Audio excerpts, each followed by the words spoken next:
Okay, I guess we are live. Hello, hello, hello, everyone. Uh, I'm just gonna check the social it's just platforms with me. Uh, okay to be sure that yep. it's good.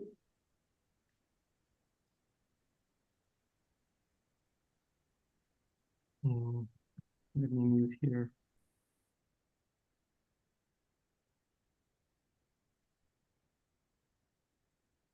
Let me know when we're good.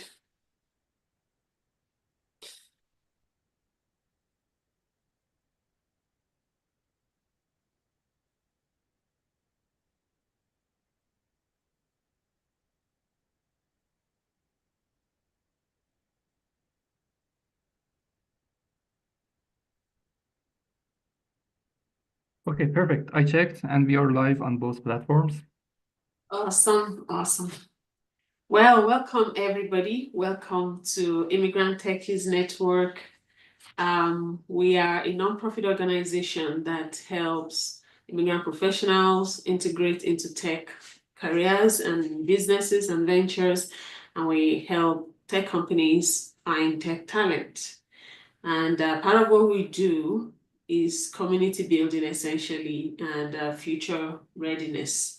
So this series, what we've been doing with this current series is exploring all the emerging technologies, all the buzz things that we're hearing, and exploring what it really means practically when push comes to shove, when rubber meets the road.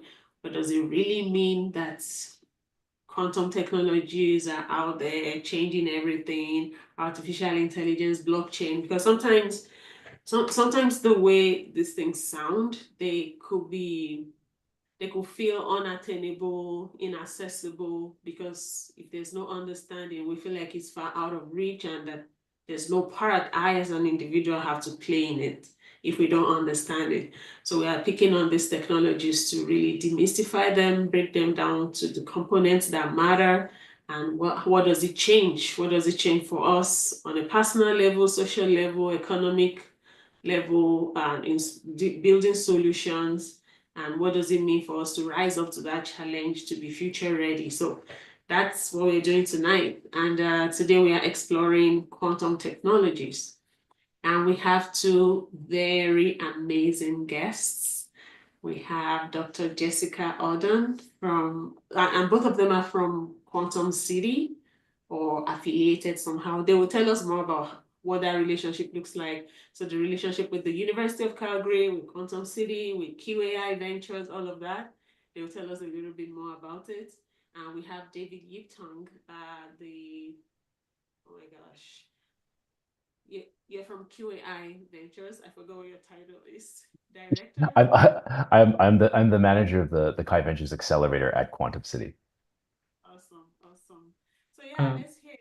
And then we have Nova with me here that is co-hosting with me. In case I run into some too technical stuff, Nova will bail me out. So let's hear a little bit about you. Introduce yourself, a little bit about your journey, and what makes you smile when you wake up every day about quantum. Why does quantum make you smile, Jessica? Let's hear a little bit about you. I love that. Okay. Um, yeah, thank you for having us. My name is Jessica. And my background is I have a PhD in philosophy of physics. So I have maybe a bit of an unconventional kind of pathway to working in quantum tech. But my research was in more like quantum foundations. But a lot of what I had to do just by virtue of being kind of interdisciplinary is talk about quantum and talk about quantum in a way that was accessible for kind of a broader audiences, right? So I had to talk to people in, philosophy who maybe didn't have a technical understanding, and I had to talk to physicists who obviously had a technical understanding. So yeah, so I ended up at Quantum City, and I'm there. I'm the manager for scientific outreach and education engagement. So this was kind of like a really nice way for me to use some of the skills that I've developed in like talking about quantum in more accessible ways, and also being a really, really exciting industry like quantum tech. Awesome. So what makes me smile about quantum in the morning? I guess just some of the, deep conceptual issues that scientists are thinking about and lots of people are thinking about, philosophers are thinking about, that to this day have spirited conversations happening around them. Thank you so much, Jessica. David? Yeah, so my background has nothing to do with quantum. I joke with a lot of people that quantum is the chapter in the Stephen Hawking book that I did not understand, even though I read it like 3 times. The my background is mechanical engineering.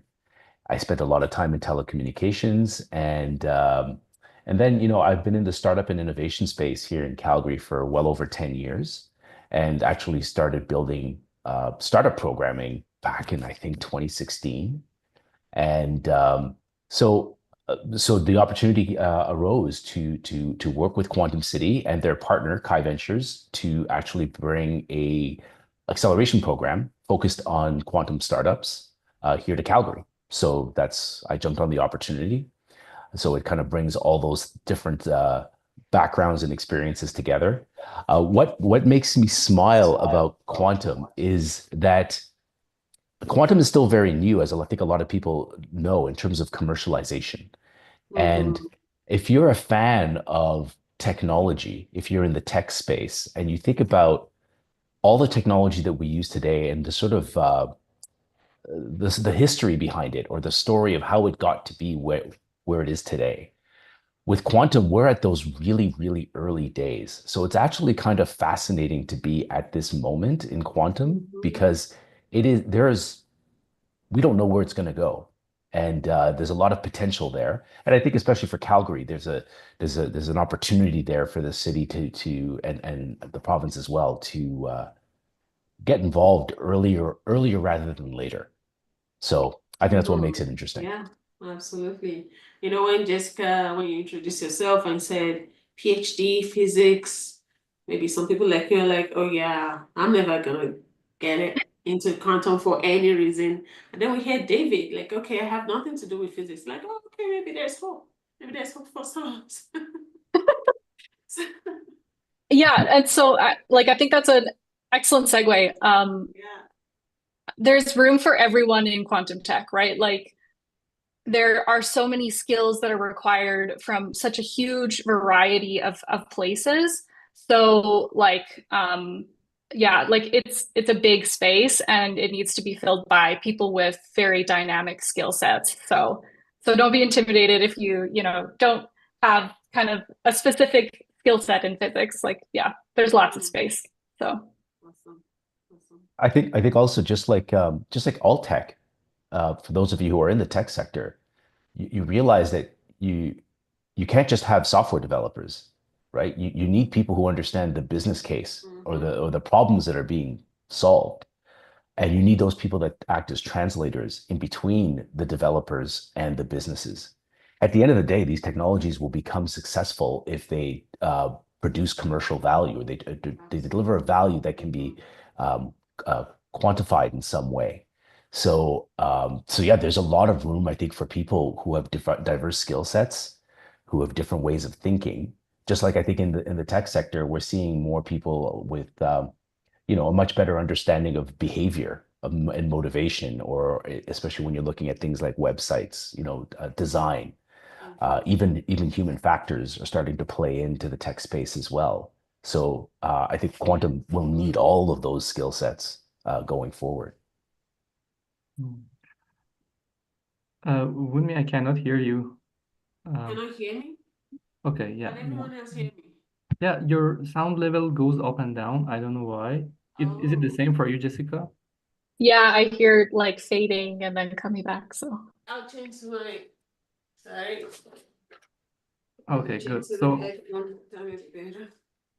in the meantime that Wunmi is fixing that issue, you want to test?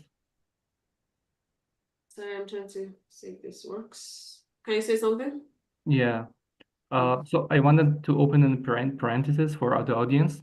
If you plan to visit Quantum City, don't have the expectation to see a city actually. It's because we were there for a hackathon with Wunmi, And then like there is no like a separate city or a civilization, people like having their own presidents, like mayors. It's just a building. So yeah, be prepared to just face a building when you're visiting Quantum City. But that's a fun name.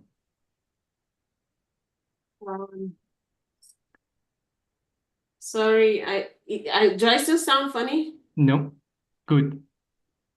At least for now. I can't get this to work actually. Oh, okay. It's So really not working. the thing that I remember, the microphone is implemented in your camera. So I think maybe it depends on your Okay, angle. it's okay.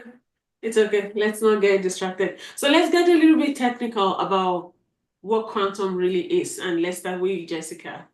And yeah, some of the the technicalities of it, and how did they evolve to this point, and what do we need to know? What makes this a unique technology? What is qubits? What is superposition? What's all of that? And why does it matter? Sure. Yeah, so quantum technology is really any technology that uses quantum mechanics as kind of using some of the unique features of quantum mechanics to do what it wants to do. So, quantum is the physics of the very, very, very small. So we're thinking like, singular electrons and that kind of thing. So the the world that we interact with every day, although it is quantum, doesn't like intuitively the world that we kind of experience is very, very nicely described by classical physics. So a nice way that I can kind of describe what's the distinction between classical and quantum is with bits.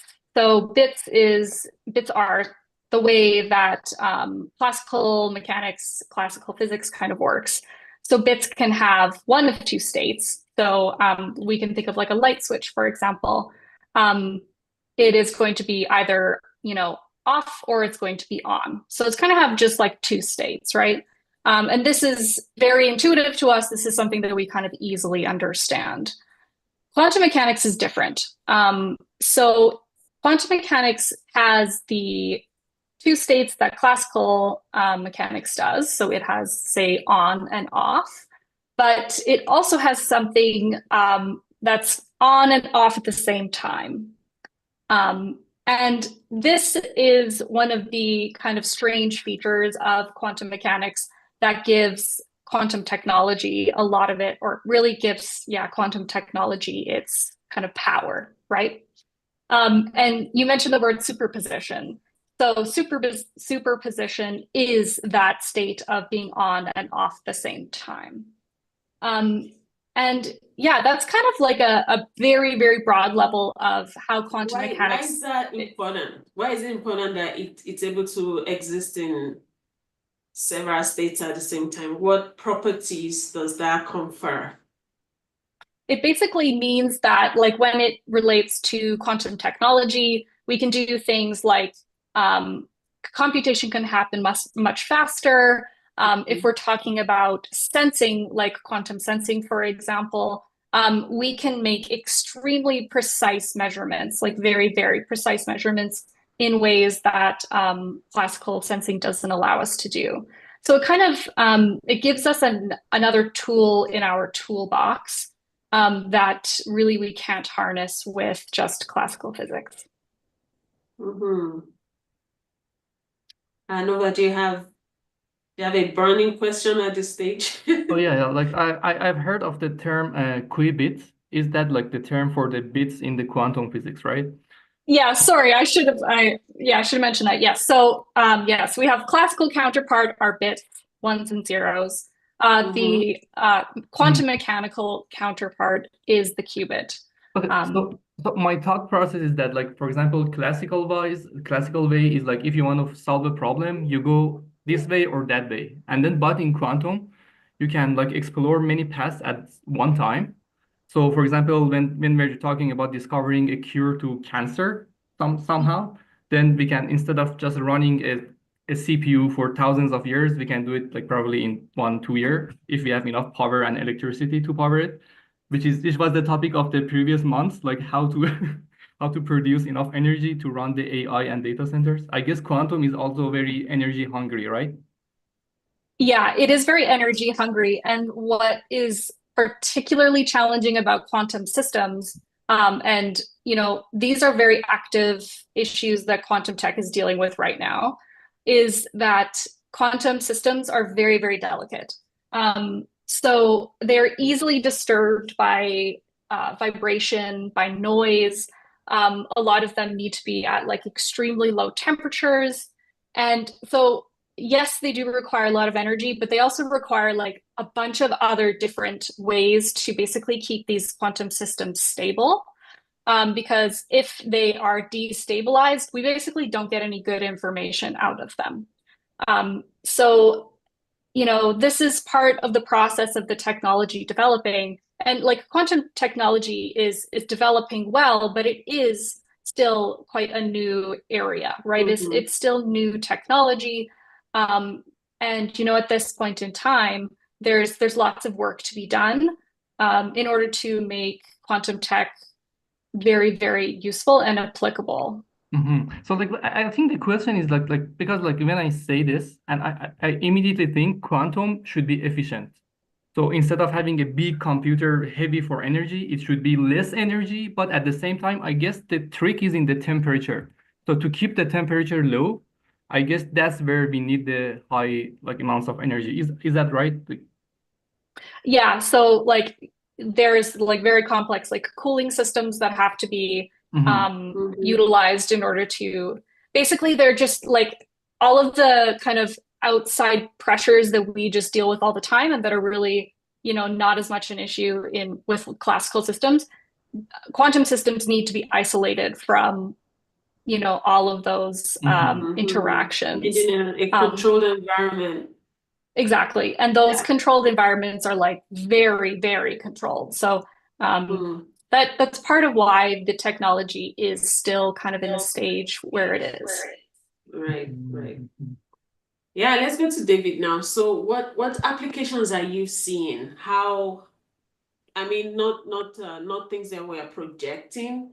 What are you already seeing in the space where we're using quantum technology to solve problems that we couldn't solve with the classical systems? What are you seeing? Yeah, so I think when people hear about quantum, they immediately think about quantum computing, which is what Jessica and Nova were just talking about, and all of the complexities and the technical challenges around quantum computing itself. But within the realm of quantum sensing is something that, depending on the type of realm you're in, like in healthcare, there are already some things that would qualify as quantum sensors, but there are quantum sensors that are in use and that are being developed for use, so much closer to market.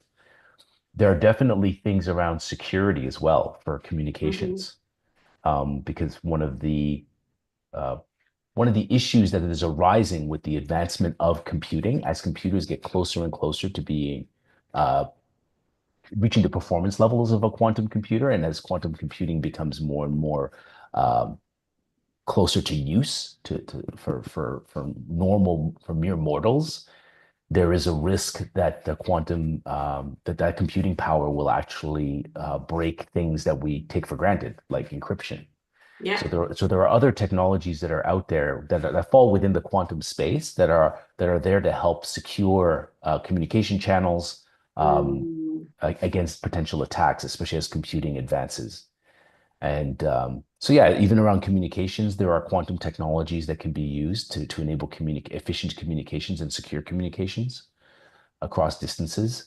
So there's so much potential because it's just a change in the way you view, as Jessica was explaining, it's a change in the way you just view the world in a way. We view the world, if you think about it, prior to digital computing the way we know it, the world was very analog. There was a time when you could tell someone, I can record this conversation that the four of us are having and store it as ones and zeros.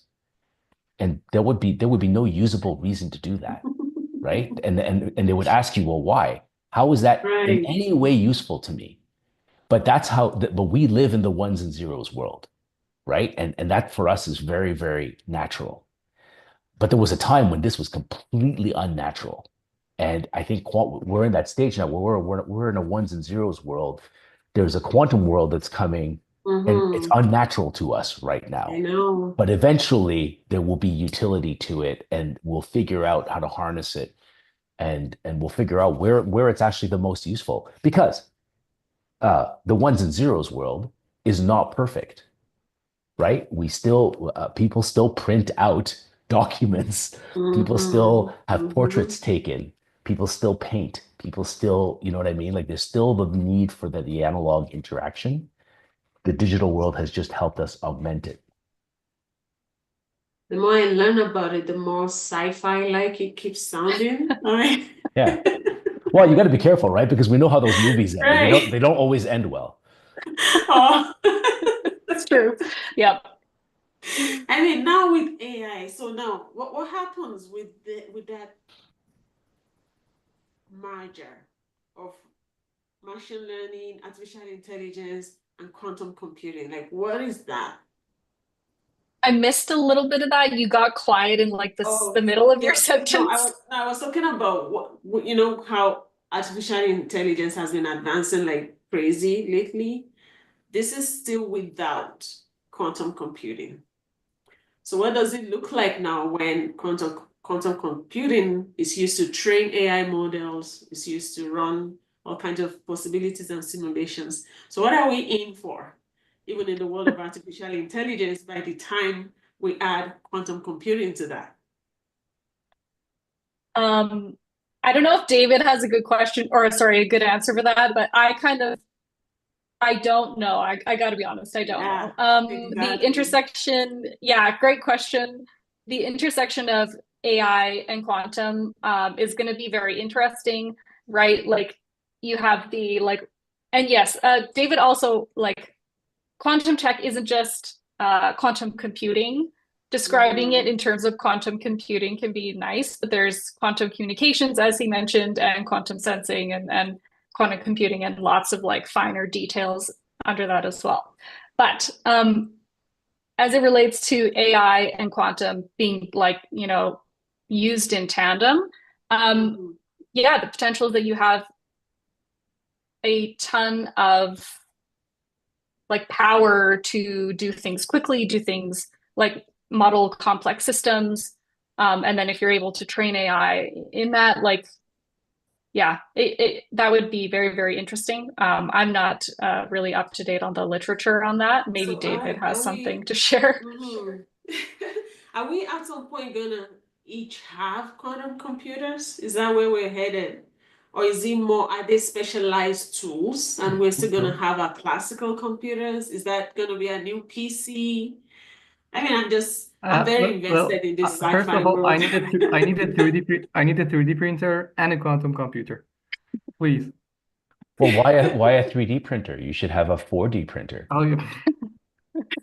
I Like, want a quantum printer. why limit There yourself we to the go. physical world? Um, but I think one of what makes what makes being in the sector very interesting is like I mentioned, it's at the forefront of this technology and its impact on the world. But again, if I think I always think back to the dawn of computing and how it would have been it would have been silly for them to try to predict what computing would do, right? And like I said, even the idea of storing photography or video in or music as in a digital format, right? That conceptually that would have been very difficult at a certain time. And and Winmi, you describe this as being very, very sci-fi, right? And I think that's part of it is that we spend so much time trying to project what the future will look like, but we're limited by what we know and what we experience, right? In terms of what we can imagine. And it can be really funny sometimes to look back and see what our perspectives were. If you go on YouTube, CBC has a bunch of old news clips, and one of them is when they were talking about the rollout of cellular mobile technology in Canada. The first licenses had been issued and it was there. It's a news piece from like 1980 or 1981. And it's really, really funny to see what the world was at that time, not knowing what mobile technology was going to do, right? They had no clue. So I think it's hard. I think it's always challenging because we want to be able to predict the future, but really it's almost a lost cause How do because we prepare then? How do we prepare for that future? We can't predict it for sure, but how do we make sure we are equipped, we're ready, we're not left out in the sidelines? How do we keep up for so I think something that's uncertain? yeah, I think someone mentioned in the chat they were asking about cybersecurity and they're saying that they feel right now quantum technology is not readily available, but the UK recently announced launching some guidelines around quantum resistant encryption. Like as an example, from a security point of view, we talked about things that are close to market, right? Whether it's sensing or secure communications. Meta, the company Meta behind Facebook and Instagram and WhatsApp have taken measures to prepare for to secure their communication networks, for what they call post quantum cryptography. So basically, when quantum actually breaks the current encryption methods. So there are things that can be done to prepare. But how far ahead do you want to prepare? I don't want to be cynical, but you could argue that humanity didn't really prepare well for mobile technologies or social media the So way. basically, it will hit you We in the didn't even know face. what Like, was coming. But What did you say, Nova? I'm saying David is basically saying it will hit you in the face. So don't even try to be prepared. Like, But I think that's where Jessica's field of study is quite interesting because I think when we talk about bringing in different disciplines, when we talk about that in terms of design as well, like in the tech sector, talking about the use of technology and is this the right implementation for technology? I'm a car enthusiast and I hate touch controls in a vehicle because it gives me no feedback. I have to take my eyes off and I have to look at something, right? But it's technology for the sake of technology, right? But I think, yeah, whether we have a conversation about is this the right way to do it is really interesting. And I think that's where I think Jessica's field of study is really interesting that way. Yeah, Yeah, tell us more, Jessica, about that. Yeah, there's a lot of really interesting ethical concerns, obviously, that come up from the development of any new technology. But certainly there's more and more people talking about, okay, so what are some of the ethical concerns? And how do we temper progress with being, considering all the potentially negative things that are that are going to come from this. Also, another interesting conversation is like developing quantum tech is really, really hard.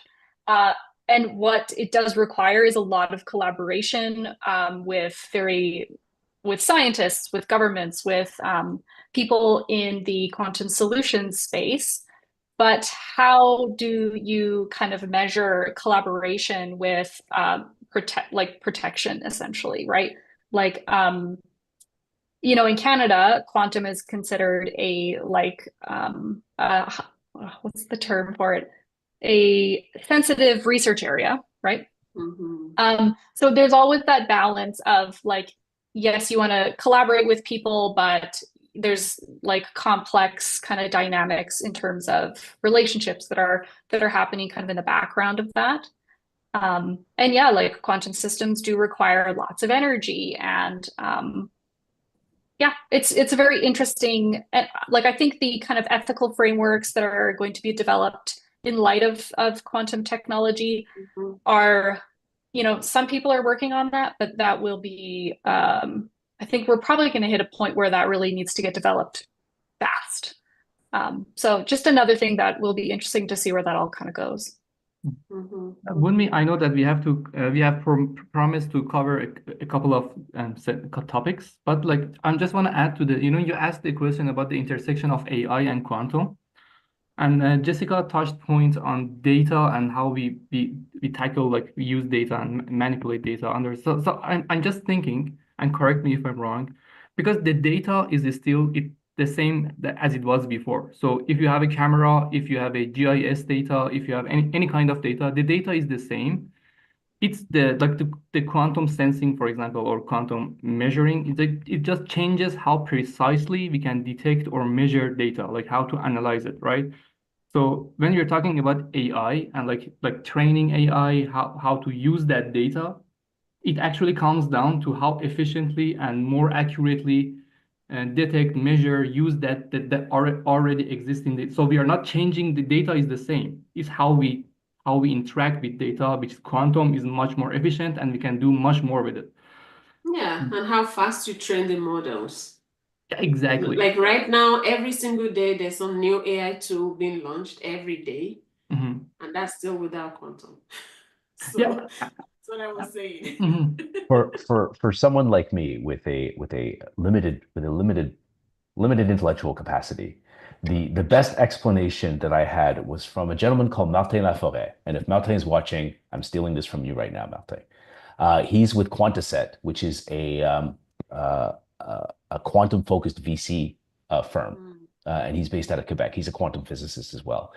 And last year, at QConnect, which is an event that Quantum City runs every year, he provides his sort of quantum 101. And the way he described classical computing is traveling by land. So you can imagine people need to get from point A to point B. We've been doing that for, millennia. You can walk, you can ride a horse, you can take a train, you can take a car. Trains can go as fast as 340 kilometers per hour now, right? There's all kinds of ways of doing it.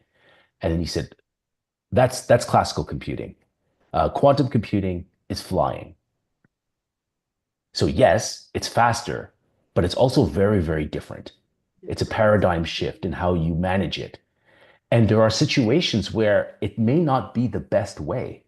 It is still a way of getting the human being from point A to point B, but it's not always the best. And there's always going to be an interaction between classical, because you fly to an airport, but then you have to take your Uber or wherever you're going, right? So there is a linkage to that. And similarly, when we were talking about the digital world, ones and zeros, we talked about, well, there's always an analog interface because we don't speak in ones and zeros, right? We communicate in an analog fashion. So that digital never destroyed analog completely. And similarly, I think quantum is going to be a very, very different approach. So when you think of it that way, it's really interesting to think, well, what would we do with this capability if you had it, right? But we won't know until we get there, and we won't know until sort of what are the most economical ways. Because even with flying, supersonic travel, we have supersonic travel, but it's just not economic. I know there's a startup boom that's trying to make it economic, but it wasn't economic, right? So that's even though we had the technology there. So it's something to think about because like I said, with our tendency to try to predict and try to forecast where things are going, there's a lot of examples already that we've experienced where it shows us that we really don't do a good job of predicting things. Sure. Let's talk about the accelerator now. What are Albertans building? What are businesses? What are they building in this space? What are you seeing? There are all kinds of companies, and they literally span all the different sectors of quantum. We have companies, so Kai Ventures, so people get an understanding. Quantum City is an organization that's come out of the University of Calgary. It's an ecosystem building organization. Its goal is to promote the adoption of quantum solutions in industry and in society. They've partnered with a Swiss-based organization called Kai Ventures, who have a similar mandate. The difference with Kai Ventures is that they can actually invest in early stage companies. So they've created an accelerator program. They've run 2 cohorts in Switzerland up to now. There's a cohort in Calgary that's actually going on right now. The 3rd Swiss cohort starts in a couple of weeks. And of the companies that are there are quantum computing companies. There are companies working on quantum communications. There are companies working on components. Like if you can imagine, when we talk about digital computing, there were all the semiconductor manufacturing, and as an example, though that industry had to be developed, the components. And if you're an electrical engineer, or the resistors, the transistors, the all the different the amplifiers, all the different components you use to make a circuit, those things need to be developed for the quantum space as well. So there are companies that are doing those things. We have companies that are even just building the software interfaces that help that help users manage their quantum computing time versus their just high performance PC computing time, their high performance computing time. Just managing those things. Again, trying to decide, is it best to travel by land or is it best to travel by air? So literally, all those, there are companies in all those different spaces right now, right across the board. So those companies, do they get to work with researchers like Jessica as part of their venture development? Or so how does, Jessica, how does your role fit into the accelerator? So I'm not a researcher for Quantum City. I will, Okay. so Quantum City, the way it's a little kind of confusing maybe. Quantum City is as David was saying, is an initiative with the University of Calgary in the province of Alberta. And so what we do is quite a lot. We work with faculty, right? So there are, like, at the University of Calgary, there's excellent faculty in quantum. And really in Alberta, Canada actually has a really great quantum scene, I will say. I think I think Canada kind of punches above its weight. And so what Quantum City, what we're trying to do is really kind of develop and that entire ecosystem throughout Alberta. And the idea is that we're going to hopefully be like a scientific hub, like globally, for quantum solutions. So as it relates to my role kind of is to make connections between people. So make connections between faculty who might be interested in working on the types of technologies that maybe could be taken and developed into a startup that could be, working with David in the Accelerator program. So we're kind of like, we're trying to develop this ecosystem between, really, there's so many different players, between government, between faculty, between business, industry. So it's a really dynamic kind of place to be. And I just want to add, commercialization too, right? Of research into. Yes, absolutely. Yeah. And I just want to add on to what Jessica said earlier about the need for collaboration, right? Because if you can imagine, in the Chi Ventures Accelerator that is running in Calgary, currently our cohort has 5 companies in it. There's a company from Calgary. There's a company whose founding team is based out of Sherbrooke, Toronto, and Waterloo. There's another company whose founding team is based out of Sherbrooke and Montreal, but another one of their founders, works often out of Seattle, and they are actually South Korean nationals. There's a founder, there's a company from Chicago, and there's a company from London, from the UK. And we saw similar data from the participants in the Swiss cohorts. They came from all over Europe and the world, because with quantum, there's so much collaboration, there's so much research and knowledge to be gained through collaboration. It's not like a traditional tech company where you can be in a very active place like Silicon Valley or Toronto, the Toronto Waterloo area, and you have enough customers to sort of, get your company going. With these quantum companies, they have to start doing their almost international business development immediately. So that makes it a very challenging space, as you can imagine. If you all know how startups are cash strapped. So imagine you have to start traveling to conferences internationally as part of that, so that makes the quantum startup space even more challenging. And Wimi, to your comment about the interaction with researchers, most founders in the quantum startup space are in fact researchers. because again, there's so much in-depth knowledge that's required on the technology side that they are typically the ones who are the founders. Now, once they get into the accelerator program, like every accelerator program, if these companies are going to be businesses, they need to have the business fundamentals. So we Right. really are pushing the business fundamentals on them. And then they will need co-founders, co-builders that probably are not researchers, but understand the business world, Absolutely. which means Yes, especially as they start finding their first customers. Just like every startup, when you find your first customer, if you find that your early adopters are in a particular sector of the industry, you might need to bring people on your team that have a specific knowledge and background of that sector, right? So, if you're going to serve the financial industry, you'll need to have someone on your team that serves the financial industry. If you're going to serve the automotive industry, same thing. If you're going to serve the defense industry, same thing. So similarly, yeah, all these quantum startups are going to need to onboard some sector-specific talent at some point.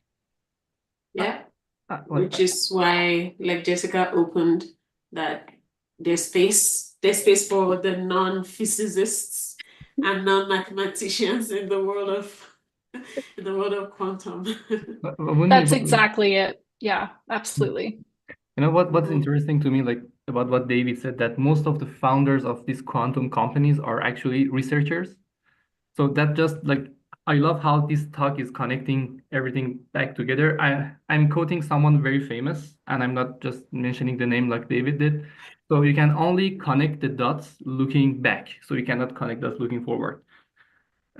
So I'm just thinking like for example, in early startup, like in 20, like when Facebook was founded, like or PayPal was founded, like so the initial founders were technical people.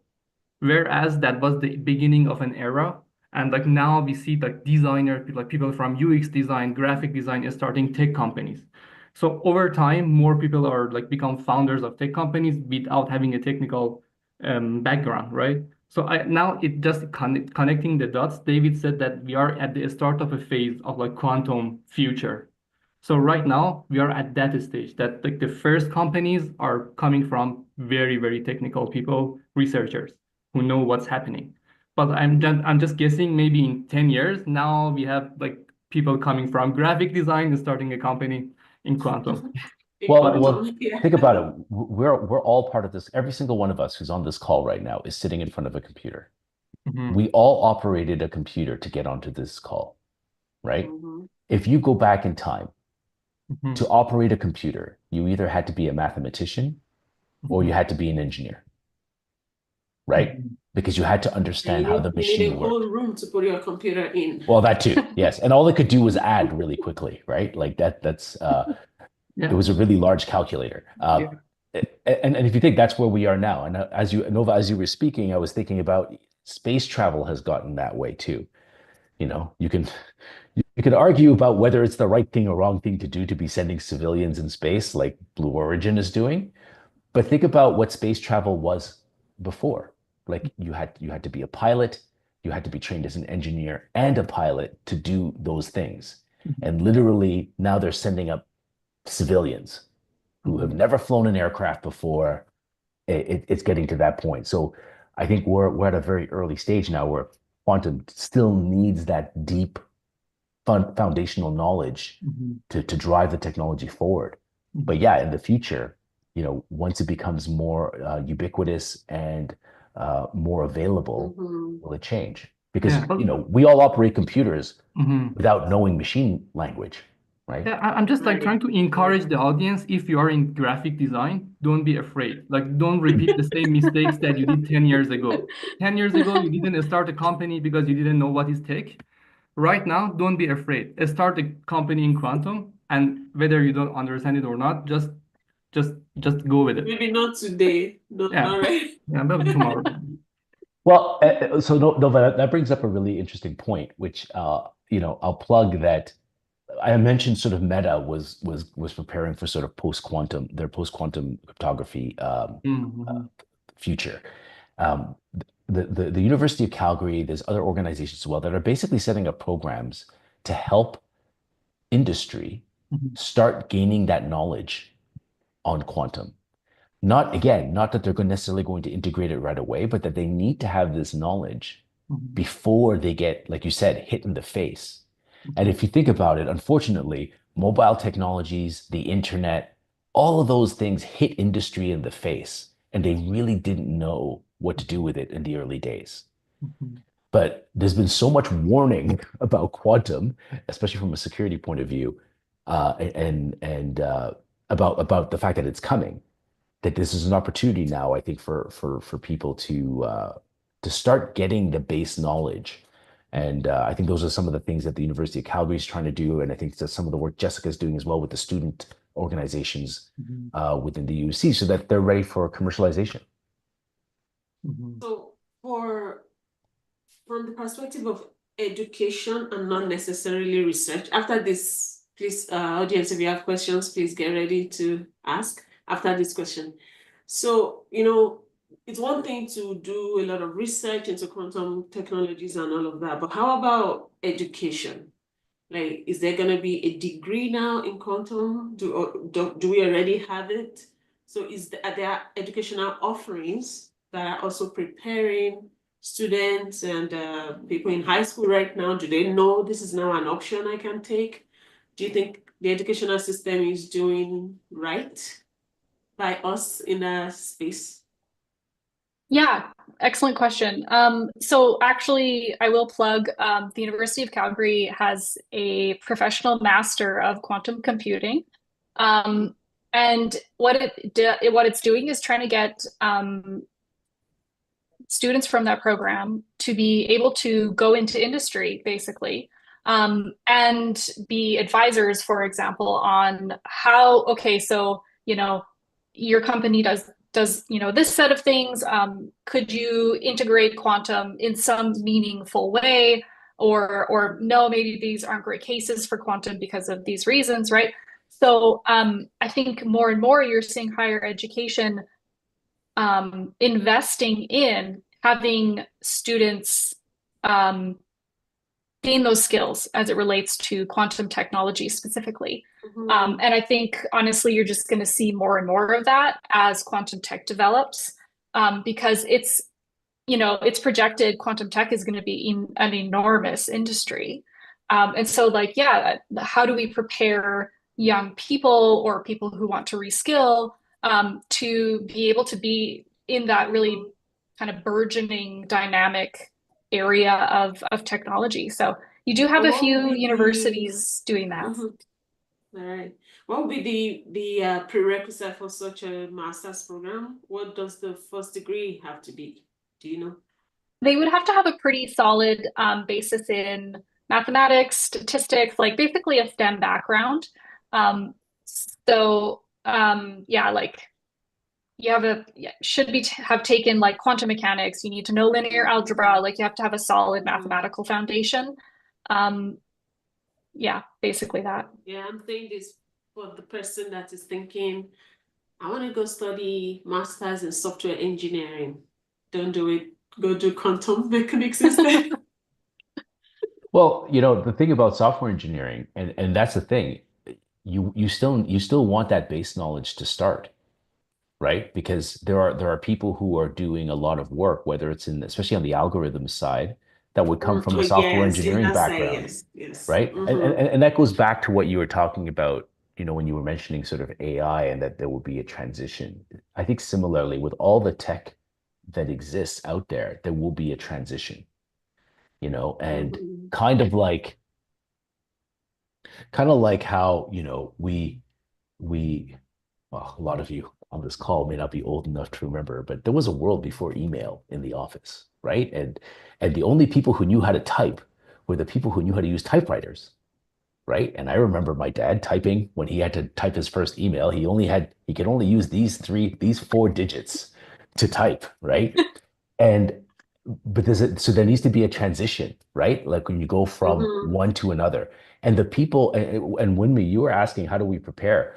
I remember a friend of the family was a paralegal, And one of the challenges they had in their career as the 90s came along was that they didn't adapt quickly enough to just computer technologies, whether it was using applications or word processing and things like that. They were paralegal. The legal world was very much paper driven up to that point, and it was switching to digital, and they couldn't adapt fast enough, right? It didn't hit them in the face like the internet did, but they needed to be conscious that there was a time to adapt and not pivot, but take on a new skill. So I think similarly, if you start and you're doing software engineering, it's good to be aware that quantum's coming. And at some point in your career, if you're starting your career now, I guarantee that in the next 20 years, there will be some sort of change that you'll need to adapt to, right? Yeah. Just like we've all had to adapt to social media, we've all had to adapt to mobile technologies. Yeah. We've all had to I adapt to don't other have things. anything against software engineers in case you're in the room. It's just, I think the perspective there is there are some people that feel maybe they already have a first degree in software development or software engineering, and they feel if I go do a master's, my chances of getting a job is better, which is not necessarily so. If you're interested in it for the purpose of research, of course, go for it. But if it's to increase your chances of getting a job, I don't know. I don't know anymore, So I guess that was the perspective I was taking. But yeah, totally. We definitely need people that still have the strong base knowledge, because you cannot innovate, you cannot disrupt a status quo if you do not understand the status quo, right? Yeah. Yeah, Yep. your voice is low again. So I'm Yep. just saying, like, there were nuggets during this session. Like, I wanted to touch more on the career like aspect of quantum, like especially in Alberta, as part of the mission and vision of our non-for-profit. Like, we like to talk about that because we have a community of immigrant tech professionals, and but I'm sure that we touched on different topics and people can just follow the thread and find the job and career opportunities in that ways. But is there anything that you like to add, like career-wise? Any opportunities that are like that you like that caught your attention more, like maybe for the like a future job possibility? Having like generally speaking, having strong STEM fundamentals is not like is very important. Um, and not every job in quantum tech requires a STEM background, for example.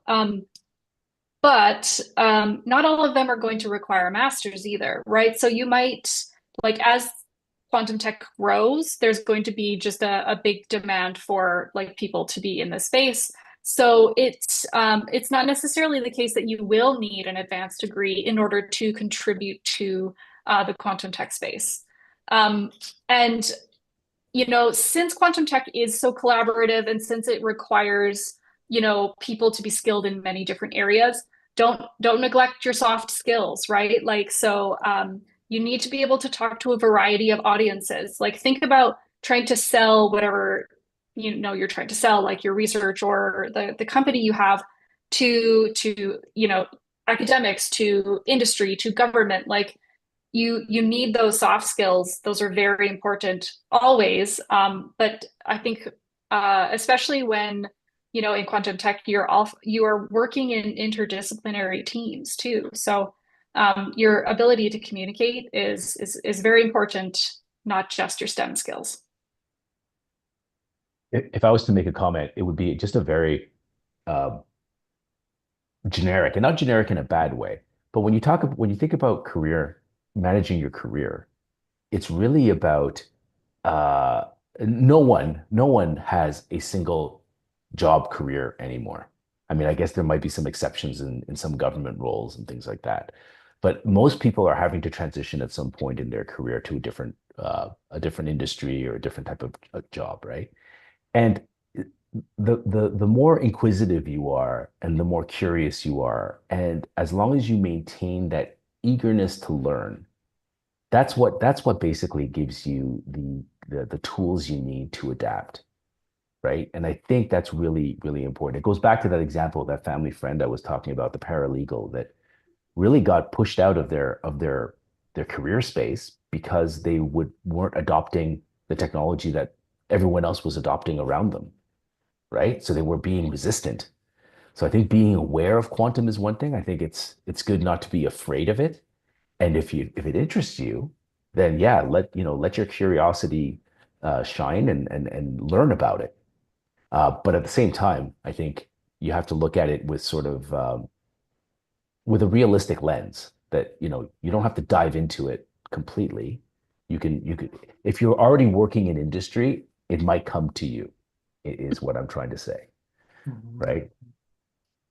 Yeah, makes sense. I still cannot hear you, What we're Wendy. doing here right now. Oh, okay. Now is something there. You're still I, not hearing me? yeah, I think it's good. Thank you, David. Thank you, Jessica, for the comments. I Can you hear appreciate me it. though? Yeah, Yeah, yeah. Oh, okay, okay. Yeah, I was for just now. saying that that learning doesn't have to be formal. So if it's not about throwing yourself into it, this 1 hour session, for example, maybe it tickles something for you and you can go to the University of YouTube to explore. I'm sure there's some content creator somewhere that has taken it upon themselves to demystify quantum and you will find it there.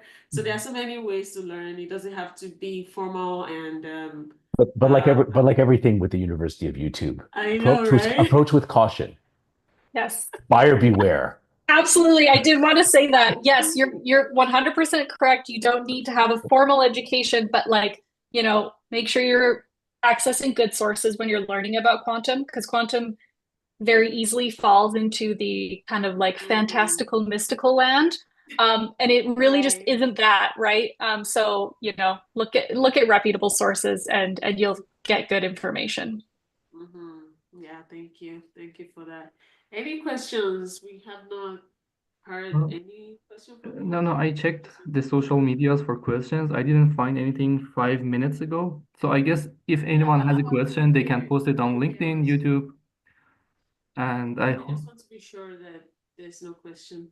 So Isabella, Minu, Robel, Angelina, Bella, Adedamola, anyone has any question, feel free to unmute yourself. We only have 1 minute left, but it'll be great to. Okay, so if there isn't any question, yeah, let's just any last rapid fire thoughts from you, Jessica? I'm just gonna be super nerdy. Quantum's really cool. Like, quantum's really cool. It's very like you can find so many different ways to learn about it that are of like varying degrees of difficulty. So if you're curious, just like look into it. It's really a fascinating area. Yeah, and thank you both for having us. Thank you. Thanks for coming, David. I put a link, two links in the chat. One was the Quantum Cities page, and the other one was the Kai Ventures page. So again, yeah, if you want to stay connected, follow us and keep track of what's going on. There will be, I think there are opportunities for engagement and things like that throughout the year, either through the Accelerator cohort or, like I said, through events, and the U of C runs events as well. So I think, yeah, stay plugged in. It's definitely an area where I think the city of Calgary and the province of Alberta has an opportunity, and I think people are generally excited about it, which is great. I mean, the fact that the ventures in the accelerator are coming from other parts of the world shows that there are only a few places that they can find, right? Where there's direct support for ventures in that space. So we're already pioneering in that space, and I love us for it. Yeah, awesome. All right. Thank you, everyone. Thanks for spending 1 hour of your evening with us. Thank you so much, David and Jessica, for your time.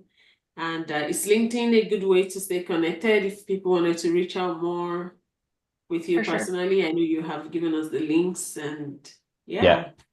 Just do me a Awesome. favor if you connect. Let me know why you're connecting. Because like everything else on social media, right? There's just a Like lot of why and lot of what randos. the connection was. Yeah, Yes. yeah. Awesome. Oh, Sabina, you're here. Hi, Thank you. Sabina. Thanks for coming. Yeah, thank you. Thank you everyone for accepting and dedicating your time here to be here, Jessica, David, and our audience. This is great. I loved it, enjoyed it every moment of it. It was very fun, even though it was quantum and I have no idea what is Even quantum. It was fun. Quantum's cool. It's fun. So it's fun. I mean, it's not that's a just quote. really That's a quote. cool, That's a right? quote we have to use. It was fun, even though it was quantum.